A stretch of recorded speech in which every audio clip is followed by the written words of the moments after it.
Levin, and you are tuned in to 8-Track Mind with Habaka. Hello, everyone.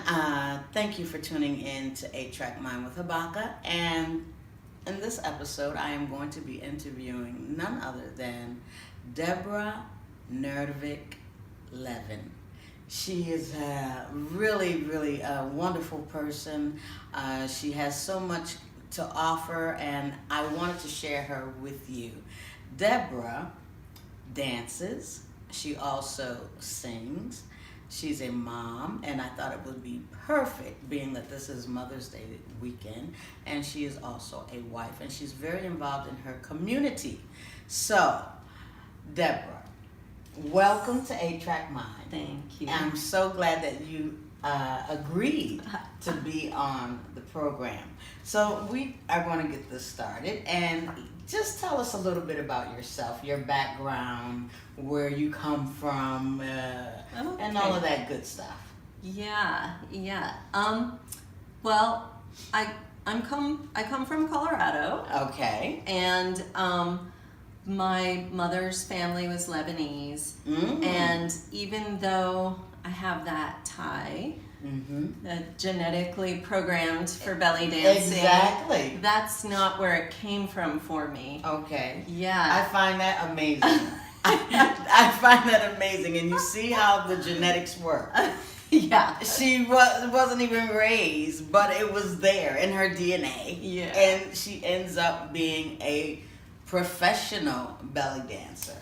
Yeah. Well, one of the things that drew me to that was that I did not grow up dancing at all. Incredible. No ballet, no, tap or jazz or anything like that. Until I started doing color guard with a marching band, and then that led to independent color guards and drum corps. And one thing that I loved, because, I'm born to move. I love the movement, but I loved the communal aspect of it. Wow. And really having family, creative family. So. Okay, I can understand that. So, the background actually of belly dancing, what is the, I guess the word I'm looking for is the culture. Right. Of belly dancing. Is that what you're saying? Is that it's that family culture of belly dancing, that you get that togetherness, that oneness with the women? Yes, okay. I definitely do. And of course with my musicians. Yes. And my husband. Okay. Who's my own drummer. My own person. How great is that? It just can't get any better. That is wonderful. Yeah. That is wonderful. And he's also very talented, which I did tell Deborah I will have to also add him into the 8-Track Mind episode one of these days. So if he agrees, of course, then I am going to be looking forward to doing that interview with him as well. Yeah, this is one of his paintings. Can you imagine? She is just, blessed from all ends. All ends. It's like, if you want to know the epitome of creativity and art, she is living actually that right there. The creativity of the art, the light, the oneness, the togetherness, family, movement. Yeah. So this goes back to the communal creativity, is that in other cultures, other than our very our Western culture, where things are very specific. Like if you're a singer, people expect that you're trained, you've gone to school, you have some sort of professional way of doing that as a business. Whereas in other cultures, pre-industrial cultures and cultures that are not necessarily Western, art was part of life. And there might not even be a word for art because it's just part of how you get things done. Mm. It's part of what happens when somebody gets married Mm-hmm. or when the harvest comes in. Mm. That people sing and dance and do certain ceremonies or rituals, and that's just part of doing life. Okay. Yeah, I it's like not. that, Deborah. Yeah, it's I not like a that. separate business. Mm-hmm. Mm-hmm. That is very interesting. So, my one of the questions that I did have for that exactly is I was wanting to know, is this type of belly dancing is it a lifestyle? Is it that culture? Is it a lifestyle? And from what you were saying, it is. Yeah. It is, because you said it's a way of life. It's just what you do. It's not something that you're trained or And then you put you're- on a show and for you put on money, a, and exactly. then You put a show, yeah. and so that makes that very, very different. And so Well, there's lots of layers to that's that. what of I wanted course. to. That's Yeah. exactly. Yeah, I there's- wanted to delve into a little bit of that. Like, what are the different types of belly dancing? Right. So there's lots of layers because of course there's paid Right. professionals. Mm-hmm. Exactly. And in the Middle East there's paid professionals. Mm-hmm. But what I was intrigued with more than a stage show Mm-hmm. or a restaurant show, something like that, was the aspect that people can just be like this with each other. Mm. Like we can get together and spend our free time making music and dancing and being creative and enjoying our free time like that rather than consuming. Okay. Consuming a movie, consuming art that other people do, that we get together and we co-create Mm-hmm. beauty and art, and we get to be it, to do it, and to swim in the beauty of what one another creates. And And that's so- basically, yeah, that's what Yeah.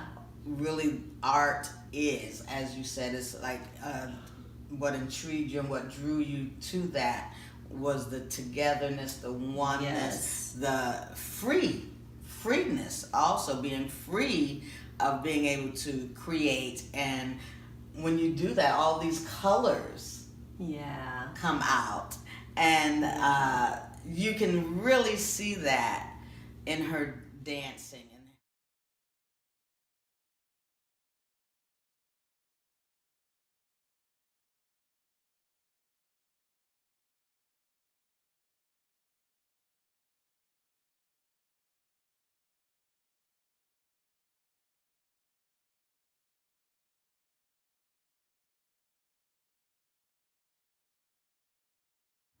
Hi, this is Deborah Nervig Levin, and you are tuned in to 8-Track Mind with Habaka. So I wanted you to expound on the color The colors of yeah. dancing, because you really see that in Deborah's form of dancing, and I have you expound on that. And more than just me, Yes. I feel like each dancer who comes Yes. to me is their own gem.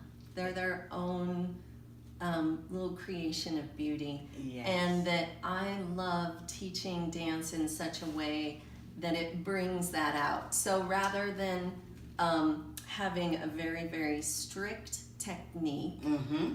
we do technique, but it's always, there's people's own personal nuances. Exactly. And because we do a group improvisational style, Mm-hmm. everyone gets to lead in their particular way of leading, and we all try to put that on as we Yes. follow them. And you actually see that. You do see Yeah. that. And I believe also that's why I enjoyed it so much. When the very first time I saw you dancing with the group, and I was like you said, every person had their own personality, Yeah. their own style, even though they're together as one, but you could see their personalities. Yeah, and Everyone's personalities, yeah. And I thought that was really amazing. And when I teach singing, That's exactly how I feel as well. I want the person to be free, Yeah. to be themselves, and that's the part that I want to pull out of that person, and that's the part I want to shine, to let them feel free to let go.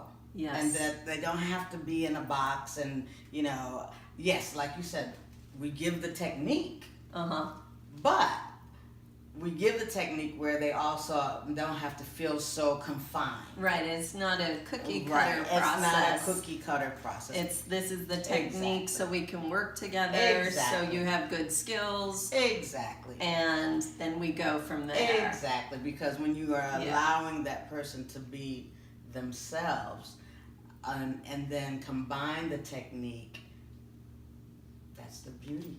Yeah, and some belly dancers who have a a stage show or a restaurant gig, for many reasons they'll choose a different name, and some just choose the name because they want to step into that persona. Sometimes it's for privacy or publicity, both ends of the same coin and sides of the same coin, and otherwise maybe they want to step into that. But I've always just felt like I dance to be more myself.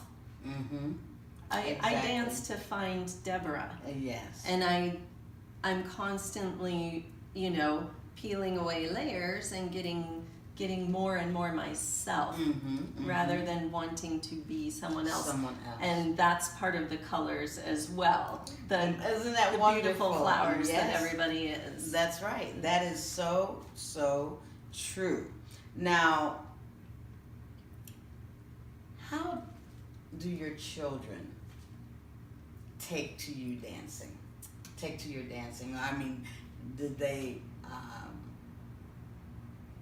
embrace it? Or do they love watching mommy dance? Or Okay, well, when my son, of course, I danced with him in my belly. mother danced with me as well. Nice, Yes. nice.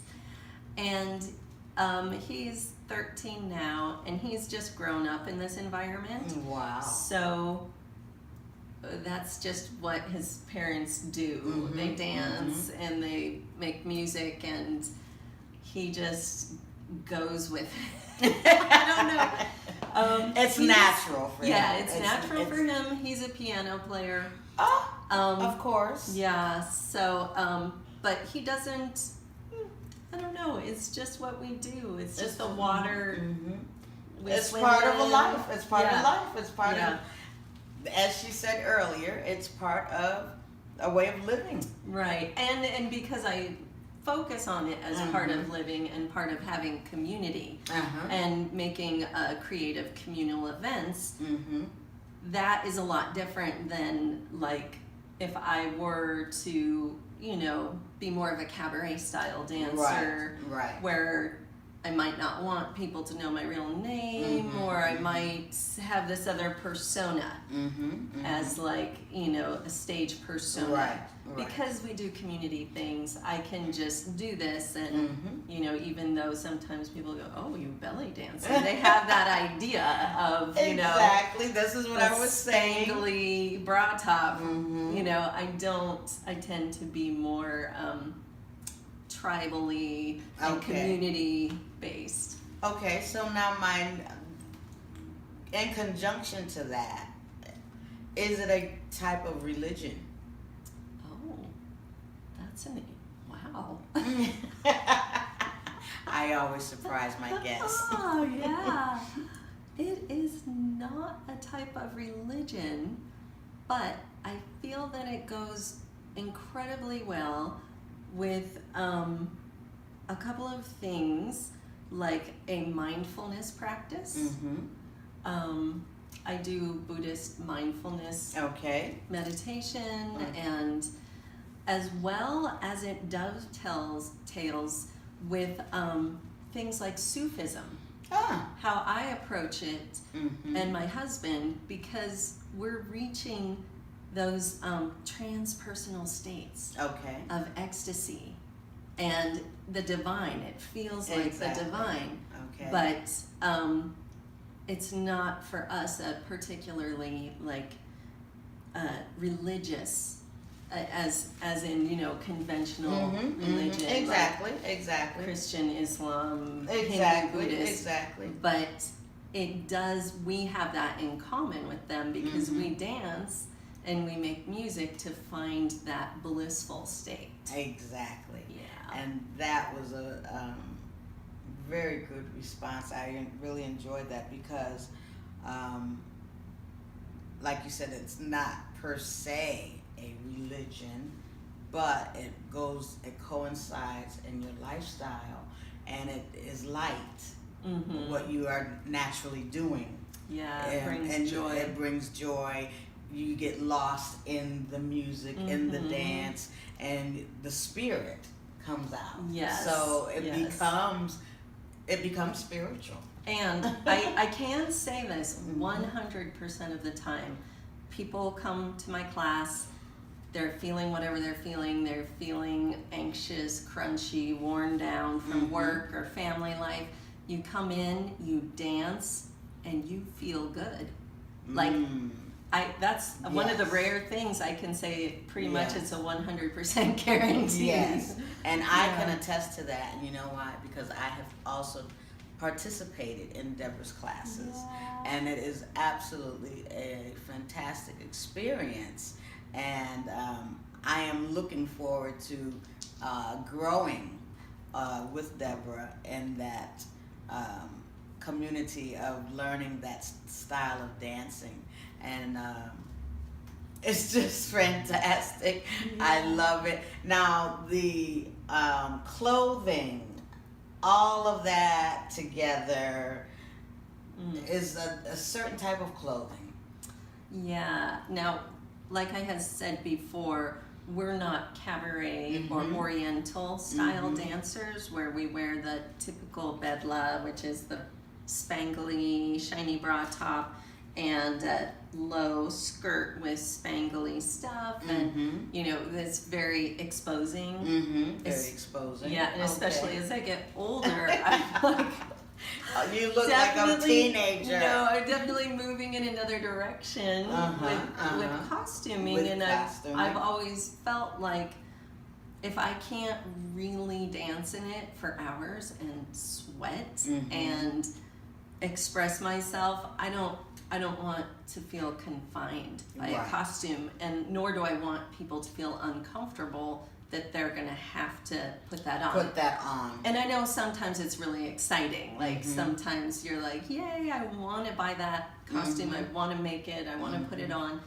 But for me, it's much more earthy, and we always accent our hips. We often wear skirts, or I have these really lovely, based on Fat Chance Belly Dance pantaloons, these voluminous harem pants. Harem pants, okay. And then usually maybe a half top of some kind, might have flowy sleeves. And during the segment, you'll also be able to see some of those different styles that Deborah wears for dancing. And it's just like any other type of dancing, because the costumes come in where when you are dancing, those costumes are made in a particular way to make you feel comfortable, where they stretch with you and move with you. So I could see how you would say, as if you can dance in it for a long period of time and sweat and not feel, you know, tight and like, okay, oh my God, this is gonna tear or rip, then yes, then this costume is good. And so belly dancing is not what most people think it is. It's also very spiritual. That's what I found. And it brings people together. And the women, when I look at you women dancing, which brings me to the question, I don't want to forget this question, because now you are a part of a dance troupe. And what is the name of the dance troupe? We are the New World Rhythmatism dancers. And New World Rhythmatism is a method that my husband and I came up with so that we could all improvise, not only just the dance, but the music. So we all know a similar vocabulary of music and movement, and then we can trade off who's leading, who's following, and we create in the flow. And so we can do this for 2 hours at least at a stretch. Okay. And it's really amazing. It is. It's really amazing. And it's amazing to watch. And it actually, when you are watching it, you want to participate. Yeah. Deep down inside afterwards, you get this little churning of, I want to do that too, or I want to get up and dance too. Yeah, and we play out. The dancers typically have 2 gigs every month, and one we play out. So my musicians play, and they improvise for 2 hours, and I facilitate an open dance floor, and where I try to get people to come up and they can dance. They can try to follow me, do my thing, or they are so welcome to just dance their own dance. Sometimes we have people come up and break dance. But it's the whole see, that's dance the freedom. floor. That's the freedom that you were talking about. But exactly. So that's what we're cultivating there. And then we have a stage show that we do at the Wonderground. At the Wonderground, which is really like a magic cabaret show that Jeff McBride and Abby McBride facilitate every month. And so we'll do more traditional sets. Exactly, Yeah. which you will also see a snippet of Deborah with the World Rhythmic. You can say NWR. NWR. Yeah, I like that, yes. NWR dancers. And so you'll get to see exactly how they are in motion, how they move, and we'll also give you the address. You have a web address, and so Deborah will also give you the web address later on in the segment. And I want to say, now how long have you been with the group? Well, we started it, probably about 12 years ago. Wow, 12 years ago. And how did you all meet? Well, Joshua and I initially met in Colorado, and I heard his drumming, and I was belly dancing at that time, and I thought, oh my gosh, he speaks the language of heaven through his drum. So after a while, we hooked up, and we started doing community drum and dance kinds of things there. And then we got involved with the Vegas Vortex and McBride's here, and we thought, okay, we'll move down to Las Vegas. And then we did a more open community jam 3 times a month. And that kind of had its life course. And we thought, we want to do something that's more skilled, where the people are more dedicated. And how can we come up with a way where people can really participate in it, where it's not just us leading all the time? So American Tribal Style Dance is Carolina Noricchio developed this style so they could group improv, lead and follow at various performances, and just for fun, because it's fun. So I took her vocabulary and built a lot of my own vocabulary on top of that for the dance vocabulary. So just so you know, we're talking belly dance. There's many different kinds. Exactly. And what's the name of your type of that belly dancing? Well, we're doing a fusion. Okay. But we use, I love Oriental style dance and the more traditional folkloric moves and whatnot. So I always keep those, and I always keep the essence of just the musician to dancer connection and improvisation. Okay. So I love keeping that. And it's very sexy. If I might add. it's very sexy. It's a very sexy, sensual movement. But at the same time, for me, my perception of it being sensual and sexy is just exuding love. Yeah, it's self-expression. Yes, exactly. Yeah. So that's what I get from it. You know, it's the love just bubbling over. You know, it's just bubbling over, and you see it with the grace of the movements, and it's just wonderful. But it is very sexy. I thought I'd just throw that little tidbit in. Yeah. So, Deborah, give everyone the website address. Okay. If you check out at NWR Events, you will find what we're up to these days. Wonderful. Yes. That is a very good way to keep in contact with Deborah and to see what they are up to and what's going on and what they have to offer you. Also, right here, if you're in Las Vegas and you want to participate, go where you can find them, and you can participate and learn something new and join a new community. Absolutely. I think it's great. So I think that was really all of my questions. I am so really happy that Deborah agreed to do this interview. Now, I wanted to ask her before, how did you manage to juggle everything?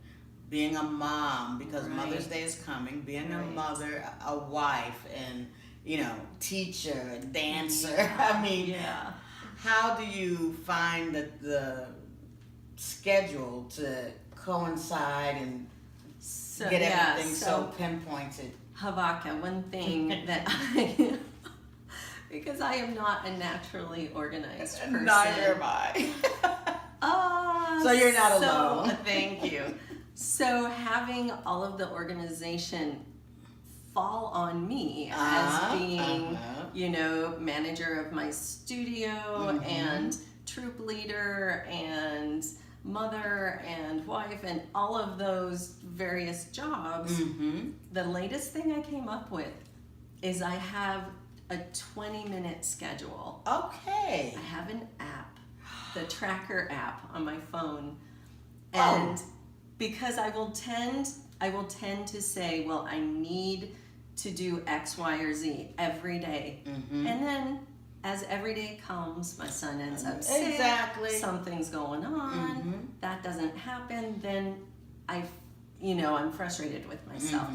So what I realized is on my tracker app, I have dance, singing,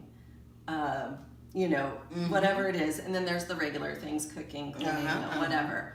But the things that tend to get pushed to the side that are actually really important for to my you, heart and my art, that's it. they're on my 20 minutes. And so I just go, I just have to do 20 minutes of that. I'm not sure what I'm going to do right now. I'm feeling frustrated with something. I'm going to go sing for 20 minutes. And then I get my time in. Right. It's practice, it's healing. Yes, it's healing. And it usually clears my mind. And then I can go and deal with whatever it was, the bills or... Yes. Yeah. That was very, very good, Deborah. Yeah. You see, we learn something new every single day. Now, I am going to have to incorporate that track app into my telephone as well. Because even though I don't have any children or anything like that, but I do get bogged down with the day-to-day activities that I have to do for my business. And I say, like you might say, I have to do this, this, and this. And then my telephone rings and someone needs me to look at a website, or, I'm talking to someone in Italy and trying to organize something, and then I forget and my day is done. And so you haven't done the things that nourish you. to nourish the heart. And so that is really good, Deborah. I love that. The tracker app. Make sure you get the tracker app. You have heard it here on 8-Track Mind with Habaka. So I always end my show with the one question. I want to know a Deborah, Nervig, Levin nugget that you would share with the world, a piece of advice, what to do, what the tracker app is good, and you said it's good for your heart. So anyone who is wanting to maybe venture into belly dancing, what piece of advice would you give to them? Oh, okay, my piece of advice is that it's your birthright to be artistic, to create. That is inborn in every human. And so there's not, there shouldn't be a judgment on it. So if you are not being creative and you want to explore that, find a way to do it and make it part of your everyday life.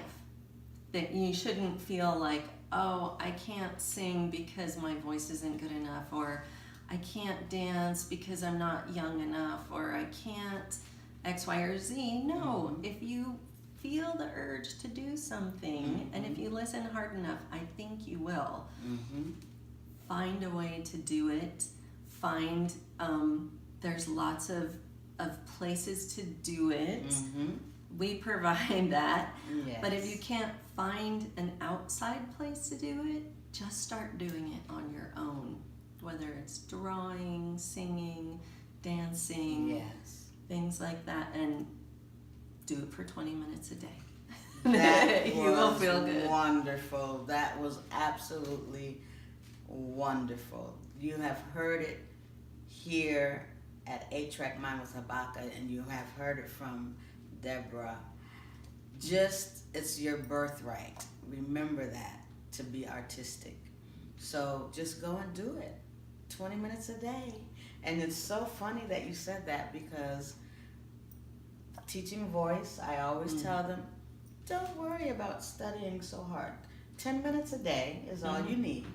But make sure you commit to the 10 minutes. And it won't seem like a burden. Right. So she has given the nugget, 20 minutes, and it's your birthright to be artistic. Thank you for joining us today. Happy Mother's Day to everyone. Happy Mother's Day to you, Deborah. Thank you. And thank you once again for joining me here at 8-Track Mind with Habaka. We will see you the next time. Thank you. Bye-bye.